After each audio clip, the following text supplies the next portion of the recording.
വിശുദ്ധ ഖുർആനിൽ അല്ലാഹു സുബ്ഹാനഹു വ തആല ചോദിച്ച അനേകം ചോദ്യങ്ങളുണ്ട്. അല്ലാഹു പറഞ്ഞു, അലൈസ അല്ലാഹു ബികാഫിൻ അബ്ദഹ്, തന്റെ അടിമക്ക് അല്ലാഹു മതിയായവനല്ലേ അവന്റെ കാര്യങ്ങൾക്ക്? സമസ്തയുടെ ഈ പുരോഹിതന്മാർ പറയുന്ന വാക്ക് പ്രകാരമാണെങ്കിൽ എത്ര വലിയ അപരാധമാണ് ചോദ്യം.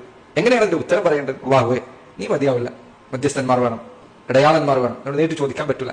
അള്ളാഹു ചോദിക്കുന്നത് അലൈസ അല്ലാഹു ബികാഫിൻ അബ്ദഹ്, അല്ലാഹു മതിയായവനല്ലേ അവന്റെ അടിമക്ക്? മതിയാവില്ല. എന്നാണോ നിങ്ങൾ പറയാൻ ഉദ്ദേശിക്കുന്ന ഉത്തരം? അല്ലാഹു ഖുർആനിൽ പറഞ്ഞു, അമ്മ യുജീബുൽ മുത്തറ ഇദാ ദആ, വിളിച്ച് പ്രാർത്ഥിച്ചാൽ പ്രയാസത്തിൽ അകപ്പെട്ടവനെ രക്ഷിക്കുന്നവനാരാണ്? വയക്ഷിഫു സൂ, നിങ്ങളുടെ പ്രയാസം നീക്കി തരുന്നവനാരാണ്? വയജഅലുകും ഖുലഫാഅൽ അർദ്, നിങ്ങളുടെ ഭൂമിയിലെ ഖലീഫമാരാക്കുന്നതാരാണ്? ഇലാഹു മഅല്ലാഹ്, അല്ലാഹുവിന് പുറമെ നിങ്ങൾക്കൊരു ഇലാഹുണ്ടോ? അല്ലാഹുവിന്റെ ചോദ്യമാണ്. എത്ര വ്യക്തമായ ചോദ്യമാണത്.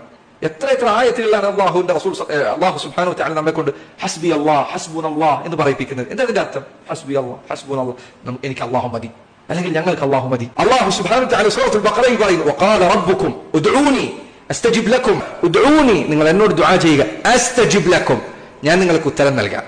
അല്ലാഹു സുബ്ഹാനഹു വ തആലയുടെ വാഗ്ദാനമാണിത്. അതുകൊണ്ട് സഹോദരങ്ങളെ, ഈ ശബ്ദം കേൾക്കുന്ന എന്റെ പ്രിയപ്പെട്ട മുസ്ലിമീങ്ങളെ, അല്ലാഹുവിന്റെ